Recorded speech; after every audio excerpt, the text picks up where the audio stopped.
நல்ல ஒரு கீப்பர். ஏன்னா வந்து அவங்க விஷ்ணு வினோத் ட்ரை பண்ணாங்க. முகமது அசருதீன் கேரளா பிளேயர் ட்ரை பண்ணாங்க. இப்ப ராபின் மீன்ஸ் வச்சிருக்காங்க ஆக்சுவலா. பட் அவங்க ஒரு நல்ல ஒரு பேக்கப் கீப்பர், ஸ்ட்ராங்கா ஒரு கீப்பர் வந்து ரெடி பண்ண வாய்ப்பு இருக்கு. எஸ்பெஷலி இந்தியன் தான். அவன் சொல்ற மாதிரி 2 கோடி தான் எல்லாம் பேஸ் பேஸ்ல இருக்காங்க. ஸோ ஆப்வியஸ்லி எந்த ஒரு ஓவர்சீஸ் கீப்பருக்கும் போக முடியாது. பேர்ஸ்டோக்கும் போக முடியாது அதிசயமா. ஸோ ஒரு கீப்பர் நல்ல ஒரு கீப்பர் பெட் கிடைச்சா பெட்டரா இருக்கும் மும்பைக்கு. ஏன்னா மும்பைக்கு வந்து ஸ்ட்ராங்கான ஒரு கீப்பர் இல்ல. ரிகல்டன் இருக்காரு but it foreign player. Rickelton. ஆமா கீப்பர் கண்டிப்பா வேணும். டிஎன்பிஎல்ல ஒரு பிளேயர் லெஃப்ட் ஹேண்ட் பேட்ஸ்மேன், அவன் பேர் கரெக்டா தெரியல. துஷார் ரஹேஜ், அவர் தான் நான் சொன்னேன். துஷார் ரஹேஜா. அவர் கண்டிப்பா அது வந்து எல்லாருக்குமே தெரிஞ்சிருக்கும். கூட கூட போயிடுவான். போயிடுவான். ஆமா. ஒரு 1 crore வாய்ப்பு இருக்கு.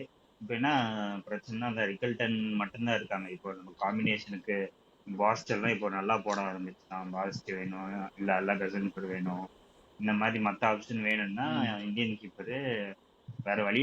Means last time 2 match try பண்ணாங்க, ஆனா அது செட் ஆகல.